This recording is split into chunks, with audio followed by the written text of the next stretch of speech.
પ્રસિદ્ધ યાત્રાધામ અંબાજીમાં તલવારથી જન્મદિવસની કેક કાપતો વિડીયો થયો વાયરલ। શક્તિપીઠ અંબાજીના પ્રવેશ દરવાજે વરવું પ્રદર્શન કર્યું હોય તેવો વિડીયો સોશિયલ મીડિયામાં વાયરલ થયો છે, જેમાં લોકેશ જૈન નામના શખ્સે તલવારથી કેક કાપી રહ્યો છે અને કેક કાપનાર ભાજપ યુવા મોરચાનો ભૂતપૂર્વ પ્રમુખ હોવાનું લોકોમાં ચર્ચાઈ રહ્યું છે। ત્યારે જન્મદિવસ ઉજવવા હાઈવે પણ બંધ કરાવી દીધો હોવાનું અને અંબાજી પોલીસનો ભેદી મૌન મામલે લોકોમાં શંકા કુશંકાઓ સેવાઈ રહી છે। અત્રે ઉલ્લેખનીય છે કે યાત્રાધામ અંબાજીમાં સિંહદ્વારે માથાભારે શખ્સ લોકેશ જૈને પોતાનો જન્મદિવસ ઉજવવા તલવારથી જાહેરમાં કેક કાપીને તેના સાથીઓએ પોતાની ગાડીઓ હાઈવે માર્ગ પાર કરીને રસ્તો બ્લોક કર્યો હોવાનો વિડીયો સોશિયલ મીડિયામાં વાયરલ થયો છે। ત્યારે લોકેશ જૈને પોતાની વગનું વરવું પ્રદર્શન કરતા લોકો અવાચક બની ગયા હતા અને હાઈવે ઉપર આ પ્રદર્શન થયું હોવા છતાં અંબાજી પોલીસ મૌન બનીને તમાશો કેમ જોઈ રહી છે તે બાબતે લોકોમાં અનેક આણીઆડા વેધક સવાલો ઉઠી રહ્યા છે।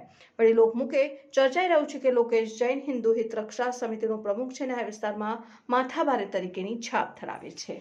તમે વનરાજ છો તો હું બી ગજરાજ કોક સમજાવો એને જઈ અલ્યા માપ મરે જે ભાઈ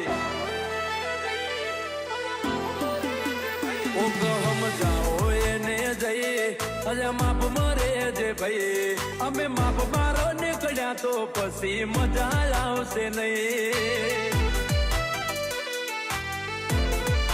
હે પછી કેતો ના તું કઈ કે જોવા જેવી થઈ અલ્યા કેતો ના તું કઈ કે જોવા જેવી થઈ અમે વટમાથે ચડ્યા તો વાતો અલગ હશે ભાઈ।